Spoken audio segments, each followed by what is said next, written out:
Carry over 5, 56, 6. அப்பா எங்க?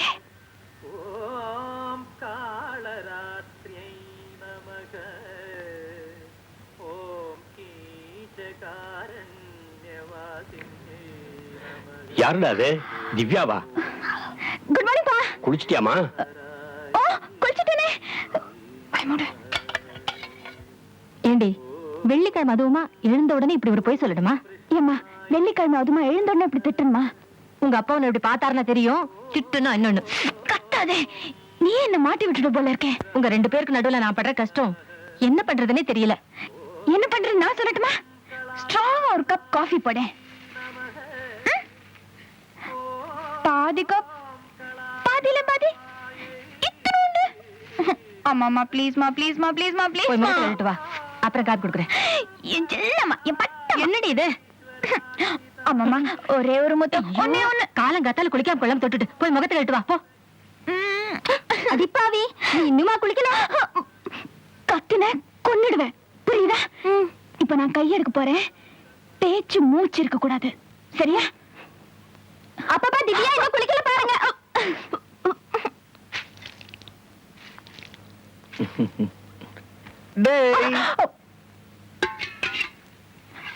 என்ன பண்ற? என்னங்க இது? விடுங்க, யாராவது பார்க்க போறாங்க. காலையில நான் முடிக்கிறதுக்கு முன்னாடி நீ ஏன் நழுவிட்டு போன? அதுக்காக உங்க தங்கச்சி யாராவது பார்க்க போறாங்க. பார்த்தா பார்க்கட்டுமே. எனது அருமை மனைவியே, நான் உன்னை கொஞ்சம் பார்க்க போறாங்க. நேரங்காலமே கிடையாதா? விடுங்க.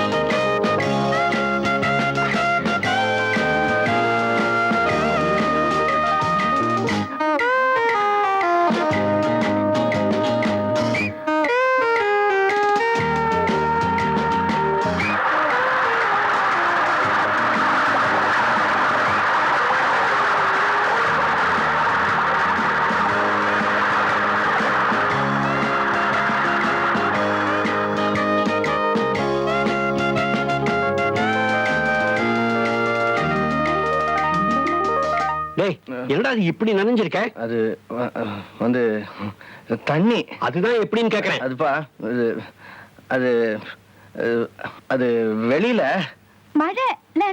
ஆமா, இல்ல. சரி சரி போ.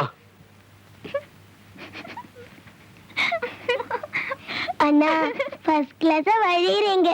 உங்கள ஆமா, அது எப்படி எப்படி? எனது அருமை மனைவியை நான் கொஞ்சுவதில் தவறுண்டோ? அம்மா காஃபி. நீ இன்னுமா குளிக்கல? உங்க அப்பா பார்த்தாருனா இந்த வீடு 2 ஆயிடும். பார்த்தா தானே, அதான் நான் அவர் கண்ணில் படாம டிங்கி கொடுத்துட்டு இருக்கேனே.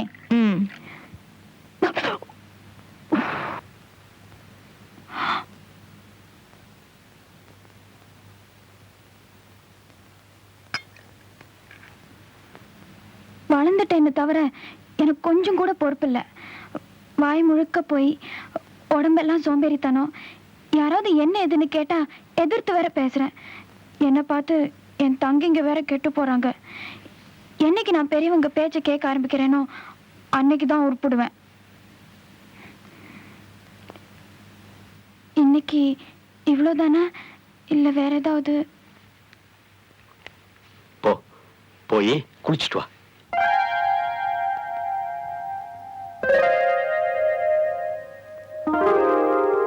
இன்னைக்கு என்னாச்சு இருக்கு? என்னம்மா குவைட்டா வர? நீங்க எப்போ விஷயத்துக்கு வர போறீங்கன்னு காத்துட்டு இருக்கேன். ஏதோ சொல்லணும்னு தானே நீங்க என்ன காலேஜ்ல டிராப் பண்றீங்க. அது எப்படி உனக்கு தெரியும்? நானும் காலையில இருந்து பாத்துட்டு இருக்கேன். எல்லாரும் ரொம்ப உபசரணை எல்லாம் பண்றீங்க. ஒருத்தரும் என் கூட சண்டை போடல, திட்டல. ஏதாவது விஷயம் இருக்கணும். என்ன விஷயம்? இன்னைக்கு சாயங்காலம் 5 மணிக்கு உன்னை பொண்ணு பார்க்க வராங்க. பையன் பேரு சந்திரகுமார். MBA படிச்சிருக்காரு. டெல்லியில பர்சனல் மேனேஜரா வேலை செய்யறாரு. நான் போன தடவை டெல்லி போயிருந்த போது இவரை மீட் பண்ணேன். Gem of a man. ரொம்ப இன்டெலிஜென்ட். எல்லாரும் இவரை பத்தி ரொம்ப நல்லா பேசுறாங்க. உனக்கு ரொம்ப கரெக்டான மேட்ச்னு தோணுது. இது நல்லபடியா முடிஞ்சதுன்னா I will consider myself very lucky. இங்க பார், நீ கரெக்டா 2 மணிக்கு வீட்டுக்கு வந்துடணும். சரியா? பொண்ணு பார்க்க தானே வராங்க, அதுக்கு ஏன் உருன்னு இருக்க? மாப்பிள்ள ஸ்மார்ட்டா இருந்தா சரின்னு சொல்லு, இல்லன்னா மாட்டேன்னு சொல்லு, அவ்வளவுதானே. இதுல என்ன ப்ராப்ளம்? என்ன யாராவது பொண்ணு பார்க்க வந்தா நான் ஜாலியா இருப்பேன். எவனோ ஒருத்தன் பொண்ணு பாக்குறேன்னு வந்து உட்காருவான், அவன் காலில் விழுன்னு சொல்லுவாங்க, அப்புறம் பாட்டு பாடுன்னு சொல்லுவாங்க, அப்புறம் அவனுக்கே கழுத்து நிட்டுன்னு சொல்லுவாங்க. என்னால் முடியாது. அழகா இருந்தா பண்ணிக்க வேண்டியதானே. விளையாடுறியா? முன்ன பின்ன தெரியாத எவனோ ஒருத்தனை கல்யாணம் பண்ணிக்க நான் தயாரா இல்ல. அப்படி கல்யாணம் பண்ணி கஷ்டப்படுறதை விட தனியாவே இருந்துடலாம். ஏய், என்ன பண்ண போற? தெரியல. Divya, will you stop talking? And x is greater than Divya, or equal will to you stop 0 talking? and y is இங்க greater பொண்ணு than or பார்க்க equal வராங்க. to 0. Now we go on forming the simplex table. We find that after iteration 1, all the values in row 2 turn out to be greater than or equal to 0. Hence, no further iteration is needed. 4/3 P2 பொண்ணு இருந்தா தானே பொண்ணு பார்க்க முடியும். என்னடி சொல்ற? நான் 4 மணிக்கு வீட்டுக்கு போலனா விளையாடுறியா? நான் போக போறது இல்ல. என்னடி சின்ன பிள்ளை மாதிரி பேசிட்டு? நான் போக போறது இல்ல, போக போறது இல்ல, போக போறது இல்ல.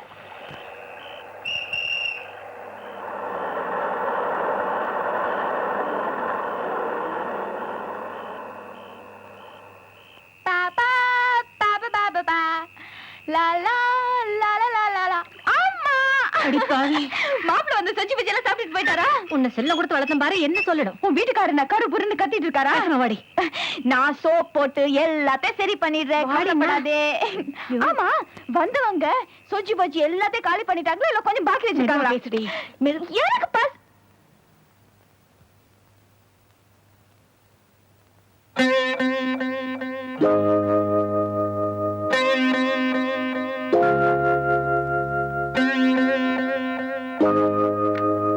உன்னை கண்டிக்காம செல்லம் கொடுத்து வளர்த்தம் பாரு, எங்களை சொல்லணும். பாவம், அவங்க 5 மணில இருந்து வெயிட் பண்ணிட்டு இருக்காங்க தெரியுமா? கொஞ்சமாவது பொறுப்பு மரியாதை ஏதாவது இருந்தா தானே. சின்ன குழந்தை மாதிரி மழையில ஆடிக்கிட்டு வந்திருக்கா. ஏடு இத பைத்திய மாதிரி வேஷம், சொட்ட சொட்ட நனைஞ்சிட்டு வந்து. ஏதோ நல்லவங்களா இருக்க போய்தான் இவ்வளவு நேரம் அமைதியா காத்துட்டு இருக்காங்க. வேற யாராவது இருந்திருந்தா நீங்களும் மாச்சு உங்க பொண்ணு மாச்சுன்னு எழுந்து போயிட்டே இருந்திருப்பாங்க. இப்ப சொல்லி என்ன பிரயோஜனம்? வளர்க்கும் போதே கொஞ்சம் கண்டிச்சு வளர்த்திருக்கணும். அவரு பாவம் உங்ககிட்ட ஏதோ கொஞ்சம் தனியா பேசணுமா, அதனாலதான் இவ்வளவு நேரமா காத்துட்டு இருக்காரு.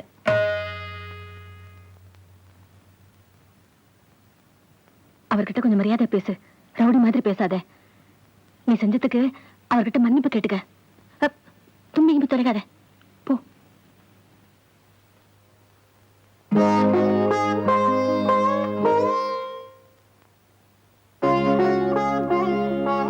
உட்காரு.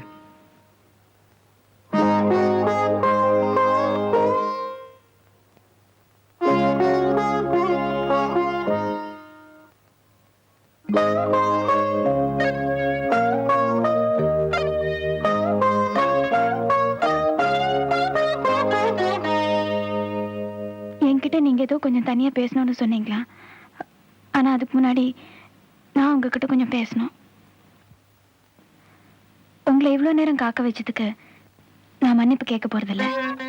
ஏன்னா நான் செஞ்சது தப்புன்னு எனக்கு தோணல. எனக்கு இது பிடிக்கல. இந்த பொண்ணு பாக்குறது சந்தையில மாட்டை பாக்குற மாதிரி இருக்கு.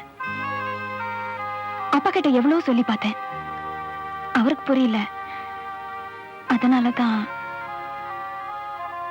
உங்களையும் உங்க குடும்பத்தையும் அவமானப்படுத்தணுங்கிறதுக்காக நான் அப்படி நடந்துக்கல. எங்க அப்பா அம்மா நான் நல்ல பொண்ணு, அடக்கமான பொண்ணு, குடும்பத்துக்கு ஏத்த பொண்ணு, அப்படி இப்படின்னு நிறைய சொல்லியிருப்பாங்க. ஆனா நான் அப்படி இல்லை. என்கிட்ட நிறைய குறை இருக்கு. கோபம், பிடிவாதம், திமிரு, ஈகோ எல்லாம் உண்டு. பொறுப்பு கிடையாது, அக்கறை கிடையாது, இப்படி நிறைய. இதெல்லாம் நான் ஏன் உங்ககிட்ட சொல்றேன்னா, என்னை பத்தி நீங்க நல்லா தெரிஞ்சுக்கணுங்கிறதுக்காக தான். நான் உங்களுக்கு ஒரு நல்ல மனைவியா இருப்பேன்னு எனக்கு தோணல. நான் சொல்ல வேண்டியதெல்லாம் சொல்லிட்டேன். இதுக்கு மேலேயும் நீங்க ஏதாவது சொல்ல விரும்புறீங்களா?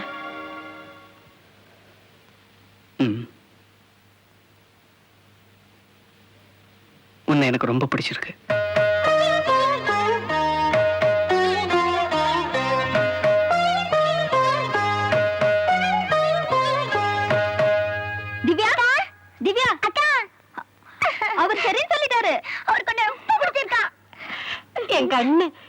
எனக்கு எவ்வளவு சந்தோஷமா இருக்கு தெரியுமா? ஐயோ நான் அப்பவே சொன்னேன்ல. என்ன ஜானகி, மாப்பிள்ளை எப்படி? எனக்கு இந்த இடம் ரொம்ப பிடிச்சிருக்குங்க. எனக்கும் ரொம்ப பிடிச்சிருக்கு. நல்லா படிச்சவரு, எக்ஸலன்ட் ஜாப். பிஹேவியரல் சயின்ஸ்ல தீசிஸ் கூட சப்மிட் பண்ணிருக்காராம். நான் இப்ப மாமா கூப்பிட ஆரம்பிச்சேன். இவ ஊரை சுத்திட்டு வர வரைக்கும் மாப்பிள்ளை எவ்வளவு பொறுமையோட காத்துக்கிட்டு இருந்தாரு. அவங்க சொந்தக்காரங்க கூட ரொம்ப அன்பா பொறுமையா இருந்தாங்க. திவ்யாவுக்கு இவர் ஐடியல். அதனாலதான் நானும் எனக்கு இந்த கல்யாணத்துல சம்மதம்னு கிளீனா அவங்க கிட்ட சொல்லிட்டேன். அப்பா ஸ்கூல்ல இருக்க 4-10 கல்யாணத்து வைங்கப்பா. அப்பதான் எனக்கு 3 நாள் மட்டம் போட முடியும். அப்பா அது மட்டும் இல்ல, இப்பவே நாள் ஃபைனலைஸ் பண்ணாதான் சத்திரம் பிடிக்க முடியும். நீ வேற, அவங்க படுற அவசரத்தை பார்த்தா சத்திரத்துக்கெல்லாம் வெயிட் பண்ண மாட்டாங்க போல இருக்கு. மாப்பிள்ளைய விட்டு இருந்தா அக்காவை இப்பவே தாலி கட்டி கூட்டிட்டு போயிருப்பாரு. அவங்க சம்மதம் சொன்ன போது அம்மா மூஞ்சி பார்க்கணுமே, ஒரே சந்தோஷம். வெக்கம்தான். நமக்கெல்லாம் பிடிச்சிருக்கு, ஆனா திவ்யாவுக்கு பிடிச்சிருக்கான்னு என்ன கேட்கலையே. உனக்கு பிடிச்சிருக்குல்ல? எனக்கு பிடிக்கல. இவ கிடக்குறா, இவகிட்ட போய் கேட்டுக்கிட்டு. இவ எப்பவுமே இப்படித்தான். அவர்கிட்ட என்ன குறைய கண்ட? அவர் எவ்வளவு இன்டெலிஜென்ட் தெரியுமா? உன்னை பார்த்தோன்னே பிடிச்சிருக்குன்னு சொன்னார்ல. நல்லதெல்லாம் உனக்கு பிடிக்காதே. இந்த வயசுலயே அவர் பர்சனல் மேனேஜர் தெரியுமா? பிடிச்சிருக்குன்னு தான் சொல்ல. மல்லிகா, ஏம்மா உனக்கு பிடிக்கல? பிடிக்கல, அதனால பிடிக்கல. அவர் ரொம்ப நல்ல சாய்ஸ்னு நான் நினைக்கிறேன். அப்ப நீயே அவரை கல்யாணம் பண்ணிக்கோ. திவ்யா, இந்த பார், ஏன் மாட்டேங்கிற? எனக்கு இப்ப கல்யாணம் வேண்டாம். சின்ன குழந்தை மாதிரி பேசாத. அப்ப சின்ன குழந்தை மாதிரி என்ன நடத்தாதீங்க. என் விருப்பத்துக்கு மரியாதை கொடுங்க. எனக்கு இப்ப கல்யாணம் வேண்டாம். பின்ன எப்ப பண்ணிப்பியா? எப்போ தோணுதோ அப்ப பண்ணிக்கிறேன். ஆமா, உனக்கு 55 வயசுல தோணும். நான் இன்னும் படிக்க போறேன். கல்யாணம் பண்ணி படியே. படிச்சுட்டு கல்யாணம் பண்ணிக்கிறேன். அப்புறம் இந்த மாதிரி நல்ல இடம் கிடைக்காது. இதோ பாருமா, நான் ஒரு கவர்மெண்ட் சர்வெண்ட். இன்னும் 4 வருஷத்துல ரிட்டையர் ஆக போறேன். உனக்கு கீழே 2 தங்கங்க இருக்காங்க. உங்க எல்லாரையும் நல்லபடியா நான் கல்யாணம் பண்ணி கொடுக்கணும். நீ இஷ்டப்படும் போது கல்யாணம் பண்ணி கொடுக்க என்னால முடியாதுமா. இது ரொம்ப நல்ல இடம். படிச்ச மாப்பிள்ளை, கல்யாணத்தை கூட சிம்பிளா பண்ணா போதும்னு சொல்லிட்டாங்க. வரதட்சணையே வேண்டாம்னு சொல்லிட்டாங்க. இதை விட நல்ல இடம் எங்கம்மா கிடைக்கும்? ஏப்பா, உங்க பொண்ணு கல்யாணம் பண்ணி வைக்க பாக்குறீங்களா இல்ல விக்க பாக்குறீங்களா? எவனாவது வரதட்சணை வேணான்னு வந்தா ஒண்ணு பொட்டலம் கட்டி வித்துருவீங்க.